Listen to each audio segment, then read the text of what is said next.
Hello everyone and welcome to another episode of Mapping. Today I'm gonna be covering about how, in my opinion, the Ukraine war will look like in the future.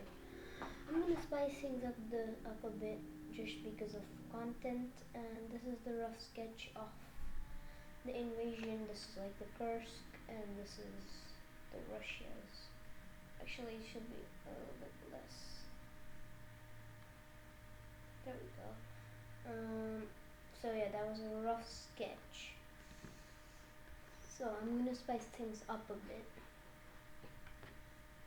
So here, since the Russia is the attacker, it's gonna be red, and yeah, Ukraine's blue because it's the other side, it's the defender. Okay. So first we're gonna be making this guy come in. Okay, there we go. And now basically Russia is gonna be doing something to trigger the NATO members, or maybe the US specifically. So maybe, let's say Russia, because it is kind of recruiting soldiers from North Korea. Okay, North Korea should also be red. There we go. Since we know that Russia is desperate to get rid of the first invasion and everything, maybe there's a possibility, because well, now we know that they're mentally insane, that he will probably maybe fire a nuclear warhead just for the sake of the video. Let's say he does. So what happens? So first we see, after the warheads, a lot of locations destroyed, but it does not fully go because Russia quickly realizes that it should not do that, because well, the US is also now threatening to join the war if Russia does anything stupid like that again. And so Russia takes the threat kind of seriously. And now let's say Putin thinks that maybe, just maybe, they have a chance of scaring the US into not helping Ukraine, and like, yeah. So he fires another arsenal of warheads to prove that he is like not scared to fire actual nuclear bombs after that, which causes a trigger reaction. Here we have the US joining on the Ukrainian side, and so this is what the situation kind of looks right now. NATO is not going to be here right now because NATO is a defensive back, not an offensive alliance.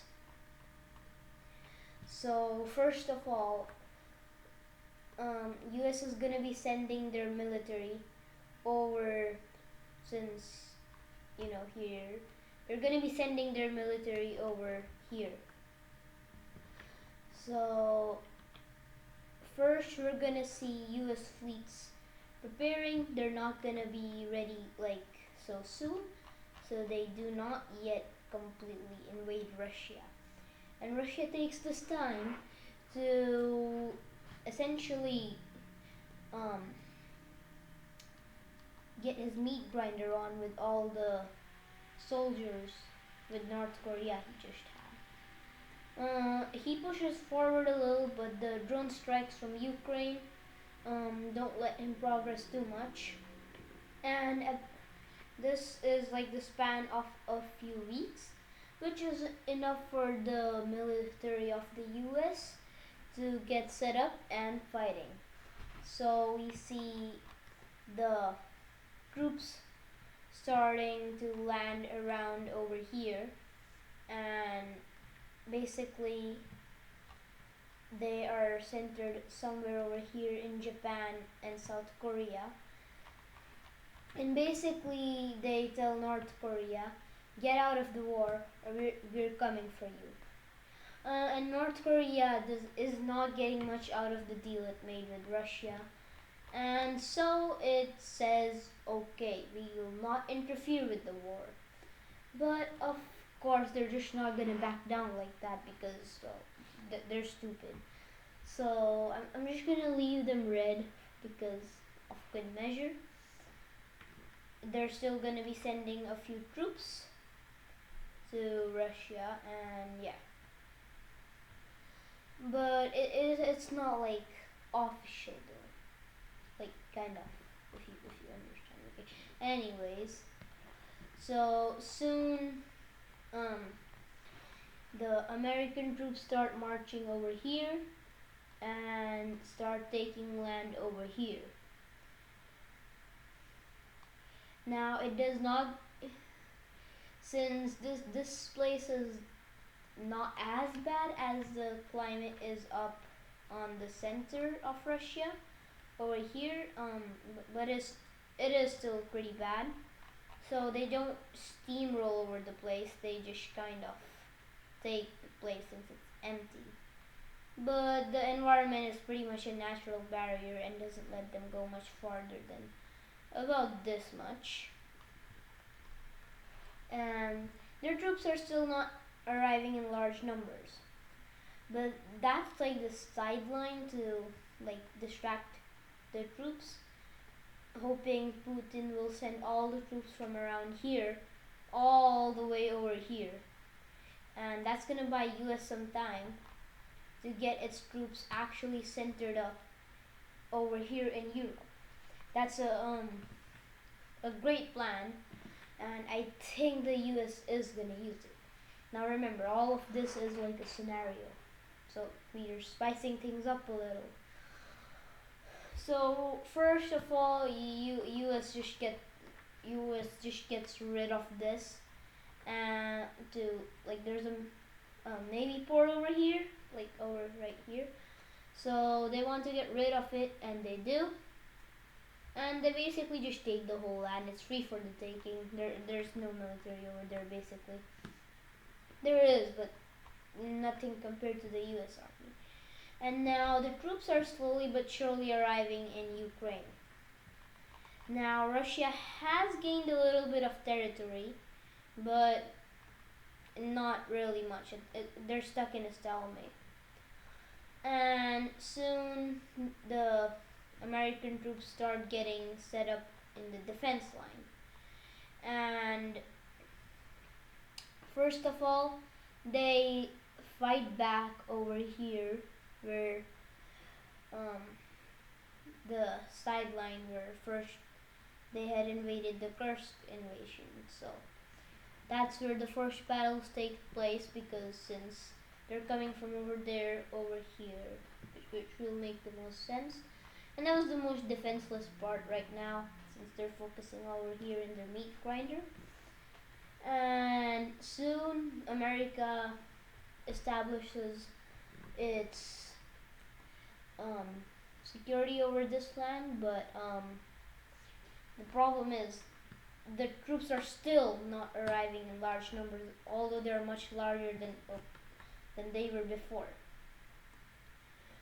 And basically the rest of the world is just watching in shock right now. They don't really know what to do. They don't want to get involved, except for China over here. China wants land, and it's willing to get land. And he sees that if China could take this base, since the US troops left here like a long time ago to travel over there, this was just a distraction, and which worked. The soldiers were about here when they just went over there. So China seizes the opportunity to take all this land for themselves. So we're gonna be making this, I guess, red now. Yeah, I guess this could be colored red now, since there's no really control over it. I'm gonna make it a lighter shade of red though. There we go. So like this is the area that China has taken over. Not invaded, that's a different thing. They just basically took the land. It was free for the taking anyways. But back here now, the US is helping construct and rebuild the cities faster than it had ever before.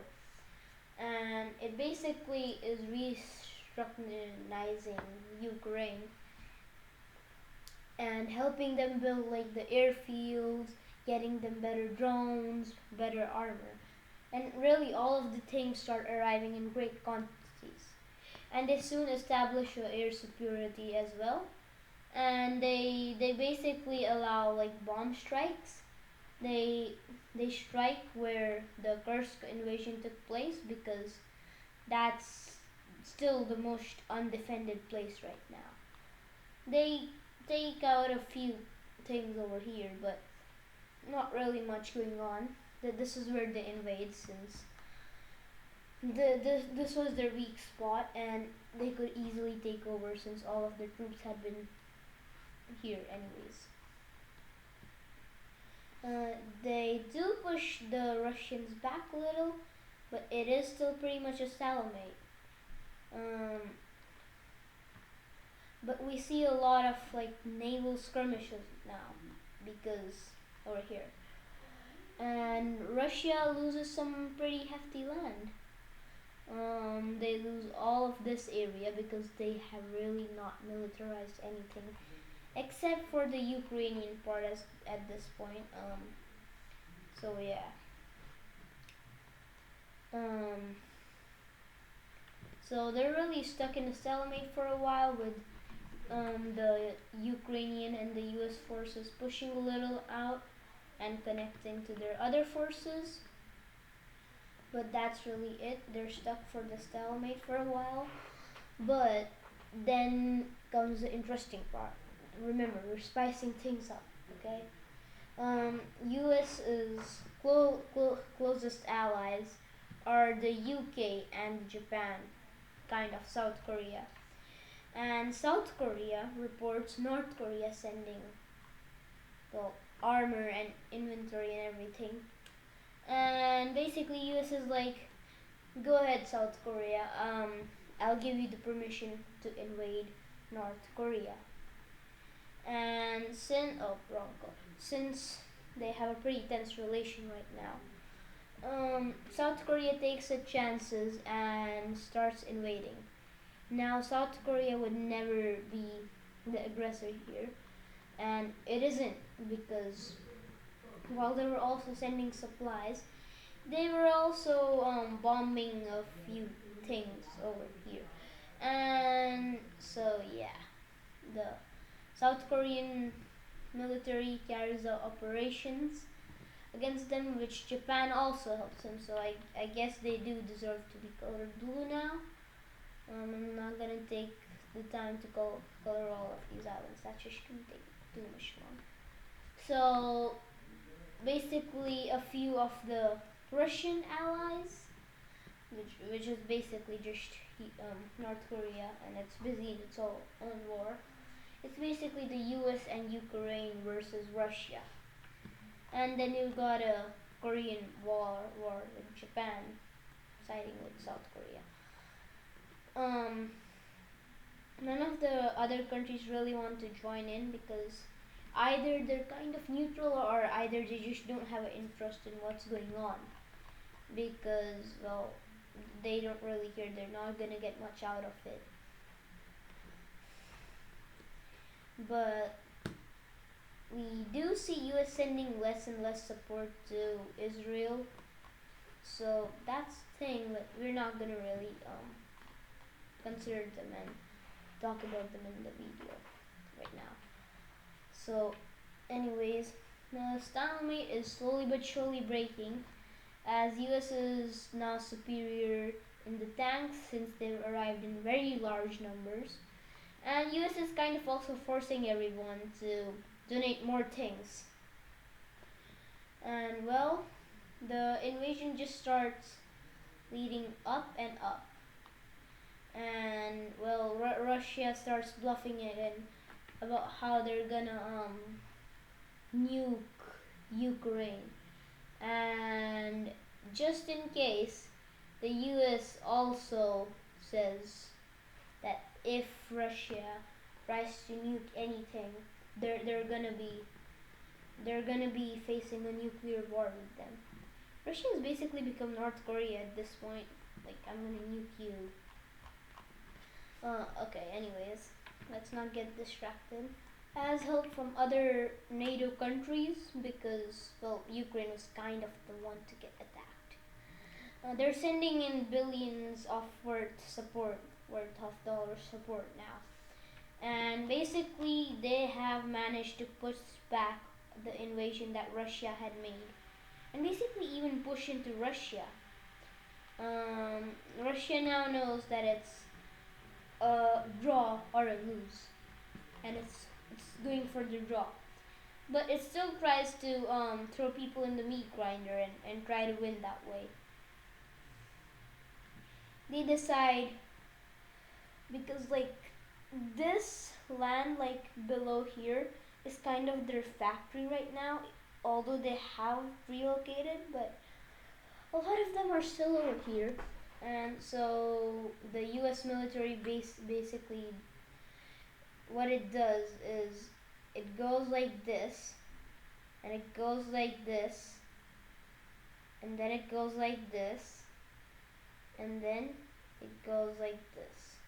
So they're using the old tactics in modern warfare, which still got used in World War II. So it's not a surprise if it gets used. And there we have the taking of all this space, and it isn't going to be much longer till all of this area falls.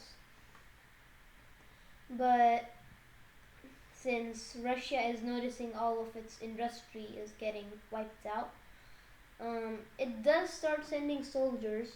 They're met up with over here, and they do gain a little bit of ground, but they are also losing tons of amounts over here. And US is basically just steamrolling over everything since it's basically left undefended. It's a lot of industry which is left undefended. And so the production of tanks is also slowing down in Russia. And the casualties are up to 1 million by now. More than 1 million. And Russia wants to compromise. So they set up a deal over somewhere in, I don't know, I guess we could say India, because India is neutral, the only country after Switzerland that's neutral. So they set up a meeting in India, let's say their capital, and yeah, they get peace agreements. I'm not going to be covering the treaty, but if you really want to know what the treaty looks like, it's probably going to be something like, wait, let me quickly. Okay, never mind. I'm just gonna show you.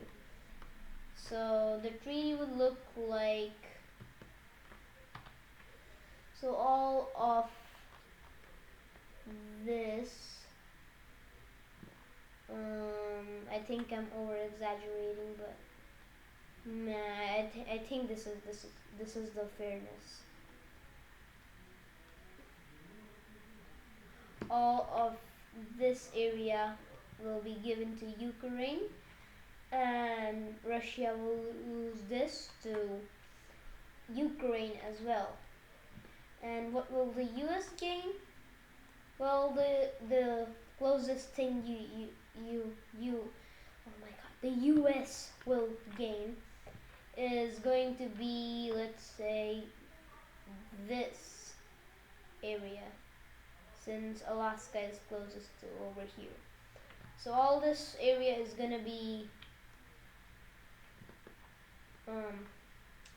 Americas now. So Russia, and with the Korean War going over here, since nobody is really supporting them, since China was already supporting Russia in large numbers. They don't want to spend a lot of their military anymore. And since they've basically won, this is what the peace deals look like. North Korea surrenders, and these are the borders for the next couple of decades to come. What the Japanese gain here is, since they couldn't gain anything over in North Korea, a part of Russia is given to them because nobody really wants it. And the population of Russia basically isn't happy, and basically Russia falls apart. It's Putin's empire falls apart. That's probably what's gonna happen because of the sanctions anyways. I'm just gonna cover how it's gonna look like just for the fun of it. So basically it'll be like about here is gonna be another country, and all of this area is just basically a wasteland. This will be divided, and basically it'll look like this is the main part. This is the uninhabited part of the Russia, because there's really so much snow here. There's really so much snow here as well, but it's still kind of livable. This will be the main country, and yeah, I think that's how it's gonna end. But remember, this is all spiced up, and it's just in my opinion how it's gonna look like if it's spiced up. So yeah, this is it. If you like this video, consider liking and subscribing to my channel, since it boosts me a lot if I get subscribers and likes. Share the channel if you really enjoyed and you know someone else who would enjoy it, like your friend. That's basically it for today. Bye.